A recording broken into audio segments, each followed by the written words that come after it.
Hello my friends, I am coming at you barefaced today, which means we have another skincare review to talk about, and today it is a revisiting of the brand TonyMoly.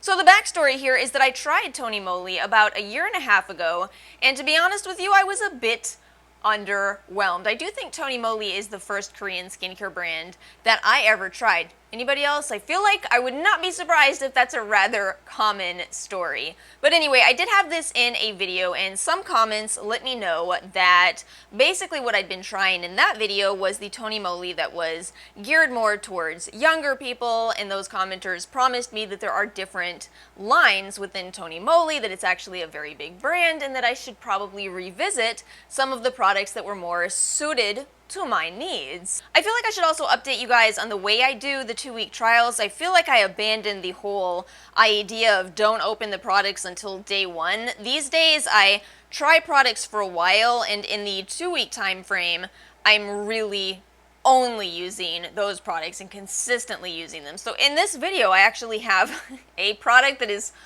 almost empty. So it's 2-week trials, but a variation on the theme, hopefully a more helpful variation of this. So anyway, I do want to give you another spoiler here, and that is that in general, my opinion hasn't tremendously changed. And you might have already guessed that from looking at my face today. This is not the best trial results that I've ever had on this channel. I do have some breakouts going on. They started for me last Wednesday, and I knew that something wasn't working out for me. But I'm also going to tell you there are still a couple of products in this video where I do see the hype. There's a couple of products where after trying them I realize, oh yeah, no, these are good. And I think that's almost a commentary on every skincare brand in existence. I think even if you don't like a certain skincare brand, don't be surprised if you still find a couple products within that brand that you absolutely love. Anyway, I do want to start this video with a couple of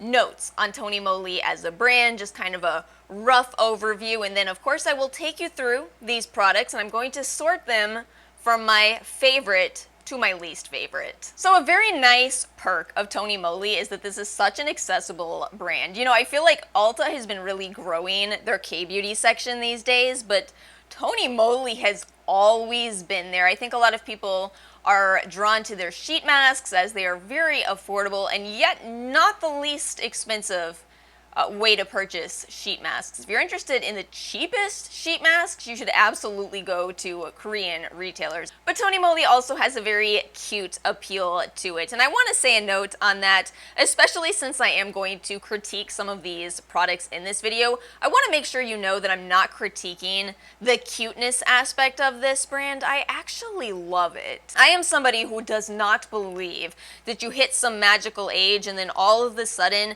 nothing in your life can be cutesy. I do not think that at all.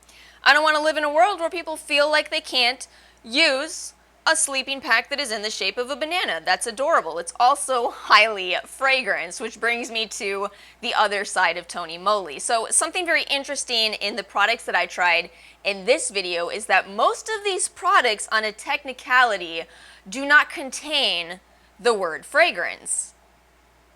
However, every one of these products does use citrus ingredients, and citrus ingredients are primarily used as a fragrance ingredient. So what's really going on, and we're really seeing this a lot more these days as the word fragrance has become such a bad word in the skincare communities, we're seeing more brands not use that word and instead list out those ingredients that in the past they might have hidden under the word fragrance. Does that make sense? So you could take the same product and write out orange peel oil, lemon peel oil, or you could have another ingredients list that would be the same thing and just put fragrance and not list orange and lemon. You follow?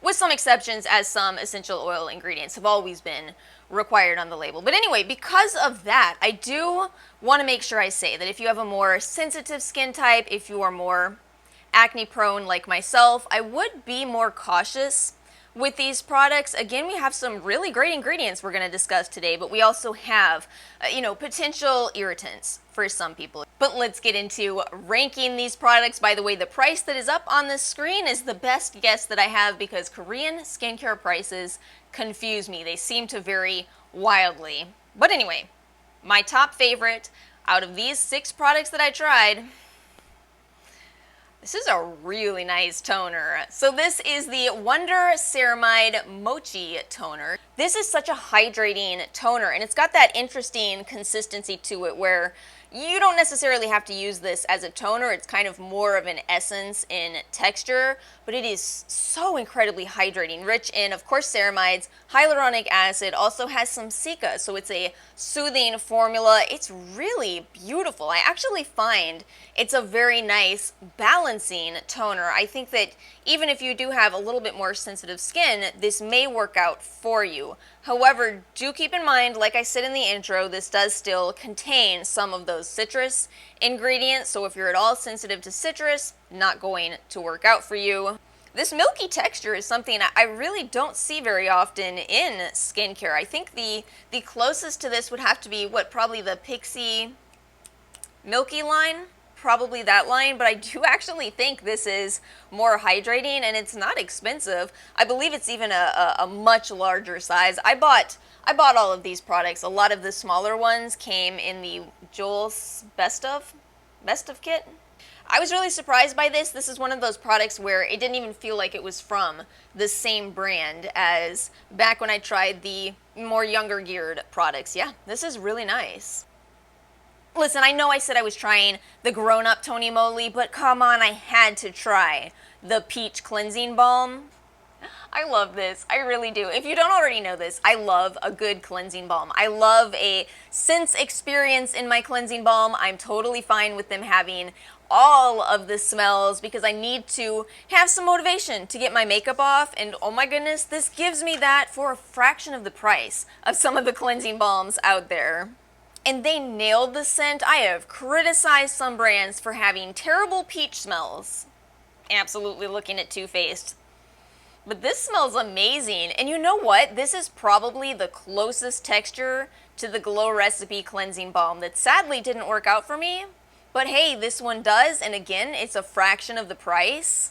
And without leaving too much of a film behind, because that is a pet peeve of mine, yeah, it works. Now, a couple comments with it. It is a base of mineral oil, so that does, of course, keep the price down. Also does use the word fragrance, but it's a wash-off formula, which we seem to have some rather mixed opinions on that at this point. But, overall, for $26 for a good cleansing balm, I actually think it's great. I actually think this is an amazing product. Again, if you want to have fun with removing your makeup, it's pretty fun. 3 out of 4 of the next products I'm about to talk about are from the Chok green tea line.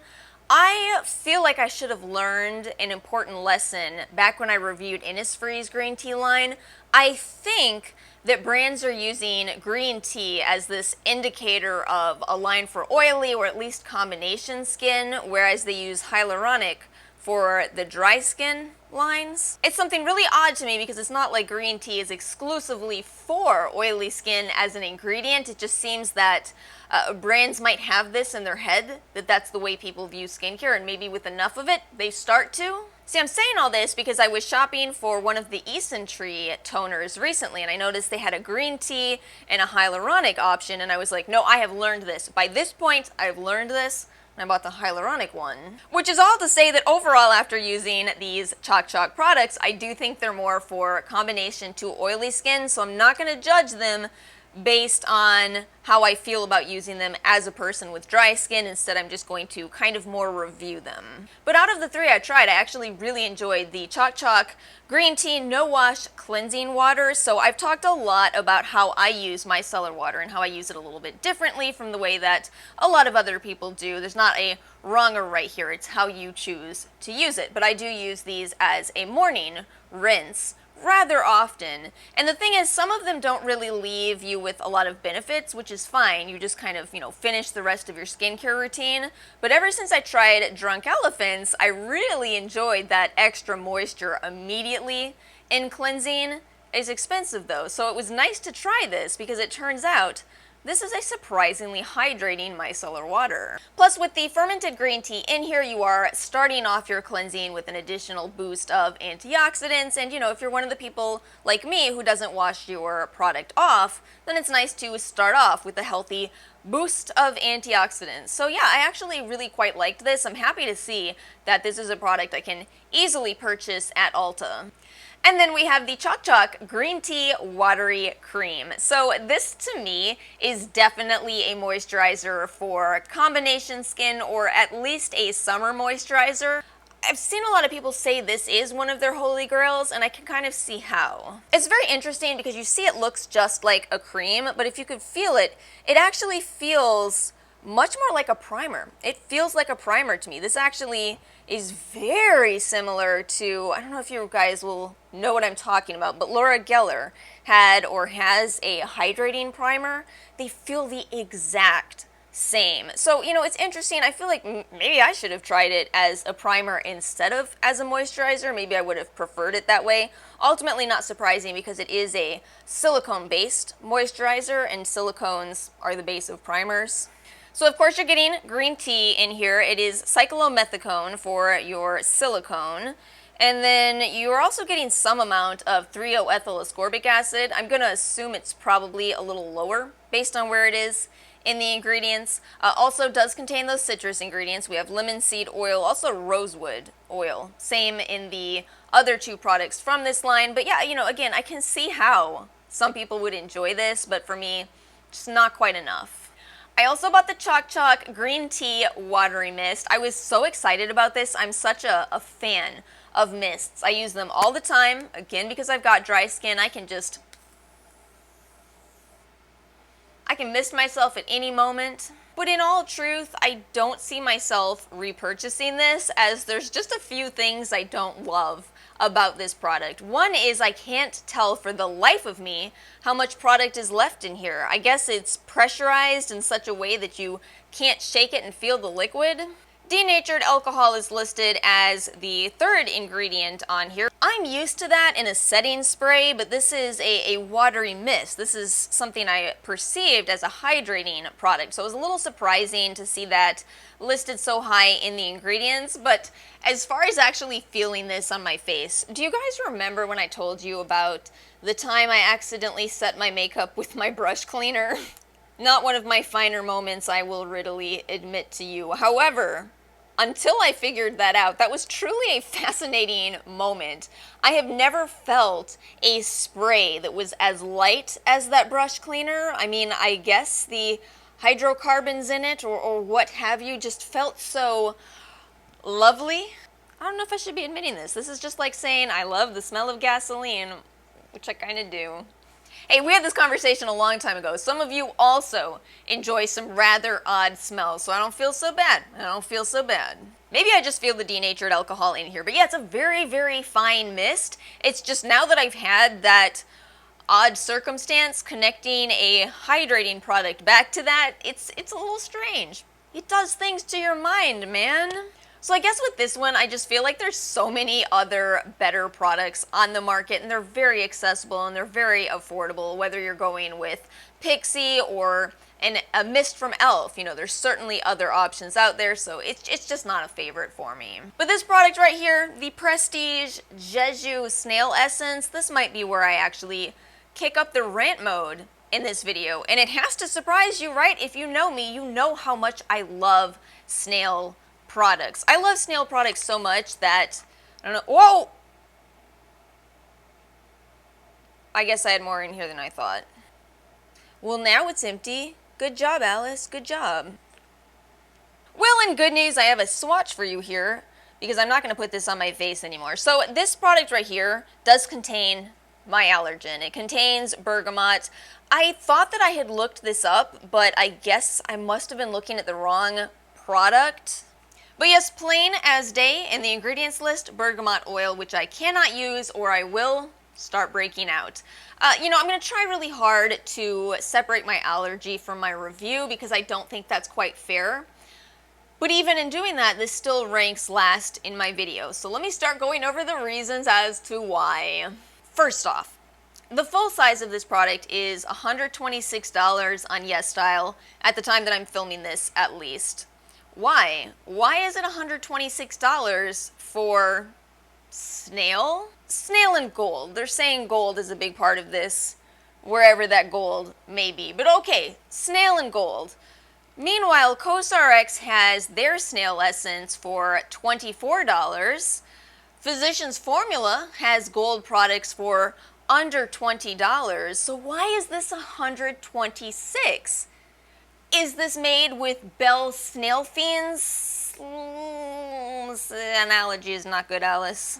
Are there really magical snails out there that somehow differ from other snails, and do they even know this? Or do the snails converse amongst themselves and say, can you believe how much they're selling Billy's slime for? Unbelievable. But actually looking at the ingredients list here, it's extremely long, which of course increases the risk of allergy. You've got to be able to eliminate eucalyptus oil, bergamot, orange, lime, lemon. So while you have all of these antioxidant ingredients in this product, you also have all of these potential allergens. So I would not be surprised if a lot of people experience some type of allergic reaction. And if that's not enough, we also have denatured alcohol as the third ingredient in this product. Again, if CosRx can do it without alcohol, why can't this $126 essence do it without alcohol? Trust me, kids, when you get out of college, you will have to do it without alcohol many times in your life. Anyway, I'm sure you can gather how I feel about this. It's just that ultimately, I don't see why you would choose this over some of the better options on the market. And that's my argument with the last two products in this video. I just don't see why you would choose them over other options, especially since these aren't even that easy to find. So I guess what I'll do is I'll give you guys some links in the description box below to products that I recommend over those. But you know, overall, I do think this was a successful trial, as it did still show me that even if I don't love the entirety of TonyMoly, I still found some products that I do love. And that's all I have for today's video. But if you're watching this and you're sitting there thinking, yeah, but you totally should have tried this product from TonyMoly, then drop me a suggestion in the comments section below. Let me know what else you've enjoyed. Let me know what else I should try in the future, because for now, I'm just still kind of neutral on TonyMoly as a whole. Thank you guys so much for watching. If you enjoyed this video, please make sure to like and subscribe, and I will see you all next time.